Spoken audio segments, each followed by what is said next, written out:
पवित्र दिवस पर एक महत्वपूर्ण सत्र का प्रारंभ हो रहा है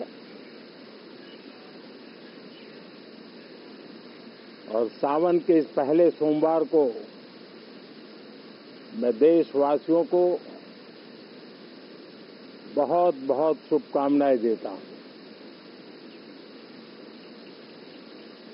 आज संसद का मानसून सत्र का भी आरंभ हो रहा है। देश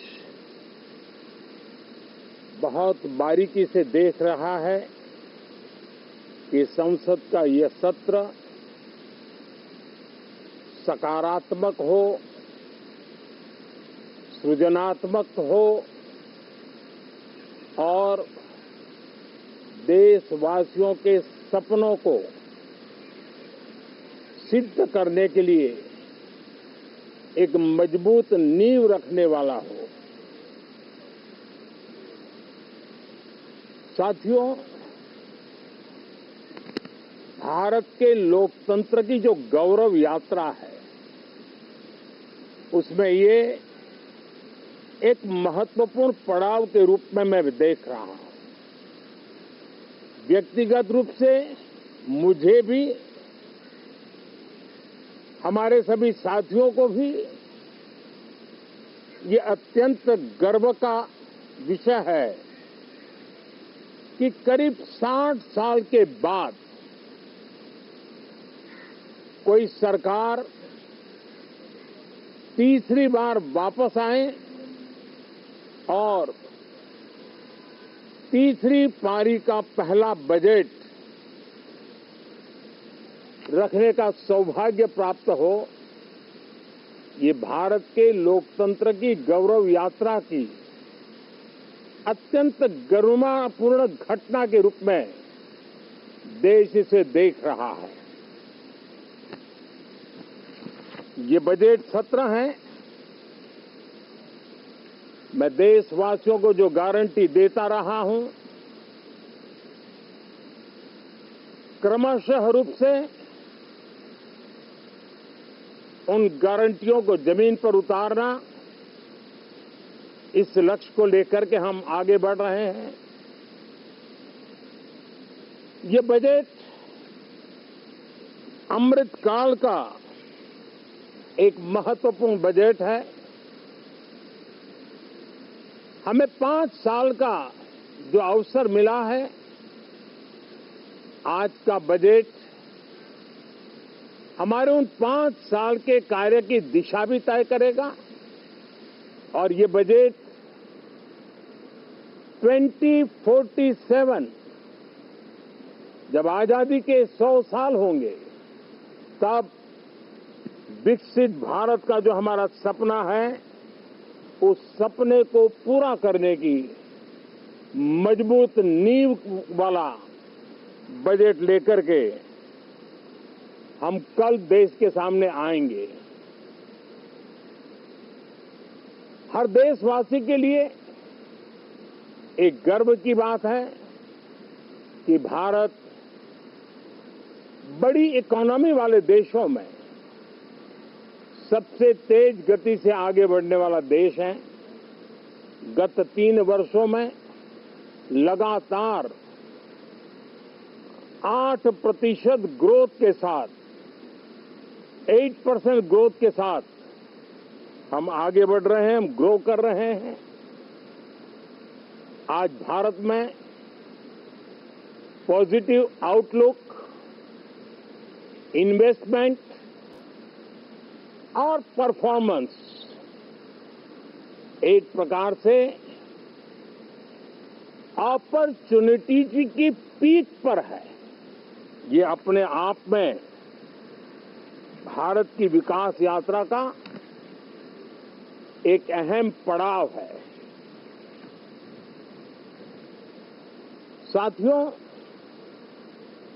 मैं देश के सभी सांसदों से, किसी भी दल के क्यों न हो, मैं आज आग्रहपूर्वक कहना चाहता हूं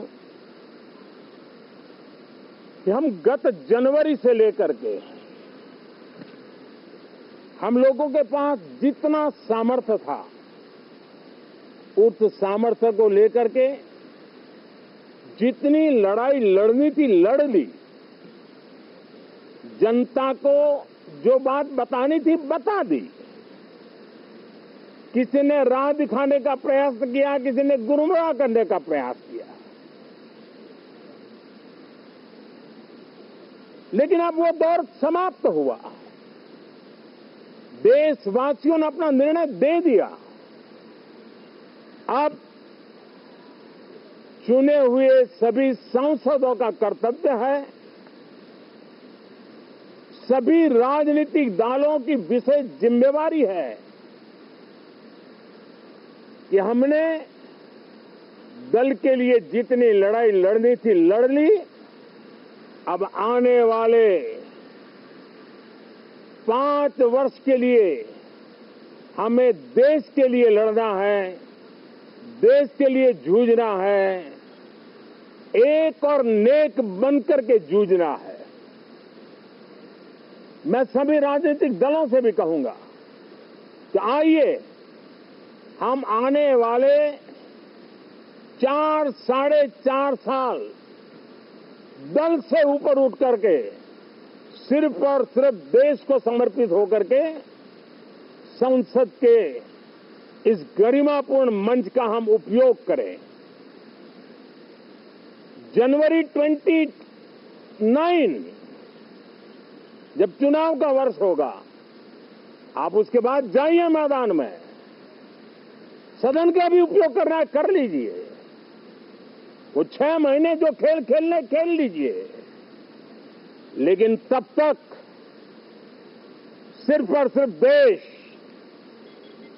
देश के गरीब, देश के किसान, देश के युवा, देश की महिलाएं, उनके सामर्थ्य के लिए, उनको एम्पावर करने के लिए जन भागीदारी का एक जन आंदोलन खड़ा कर करके 2047 के सपने को पूरा करने के लिए हम पूरी ताकत लगाए।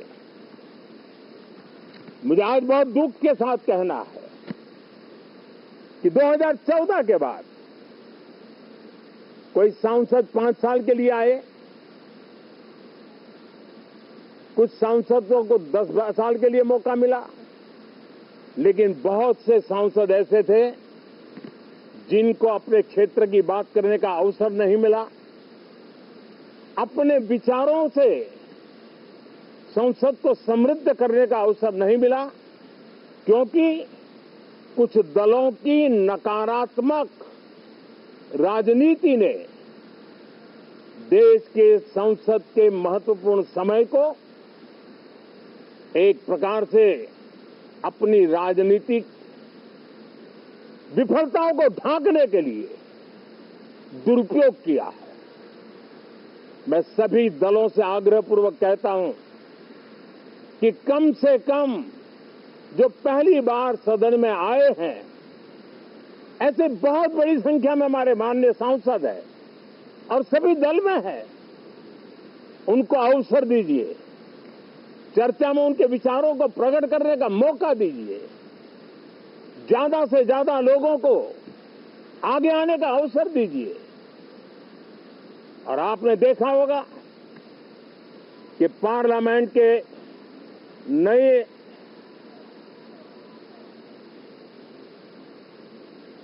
संसद गठन होने के बाद जो पहला सत्र था,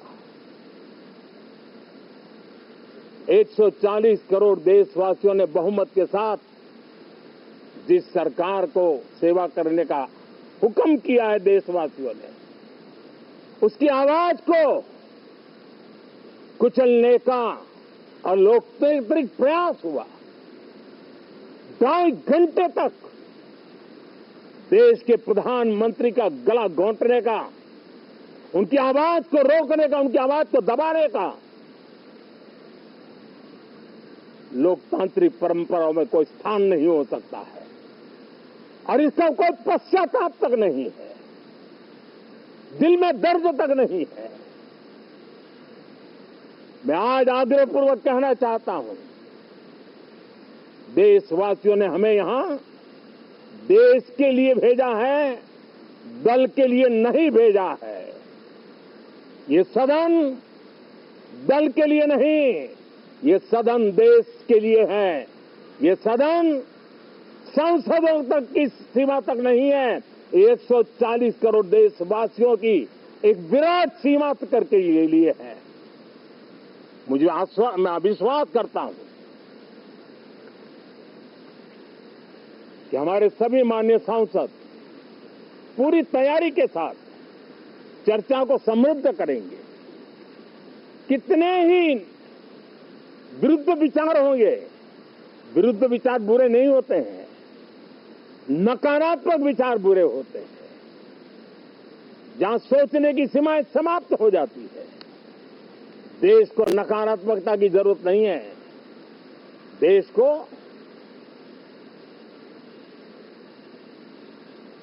एक विचारधारा, प्रगति की विचारधारा, विकास की विचारधारा, देश को नई ऊंचाइयों पर ले जाने वाली विचारधारा से हमें आगे बढ़ाना होगा।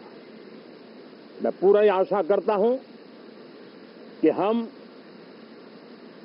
लोकतंत्र के इस मंदिर का भारत के सामान्य मानवीय की आशा आकांक्षाओं को पूर्ण करने के लिए सकारात्मक रूप से उपयोग करेंगे। बहुत बहुत धन्यवाद साथियों।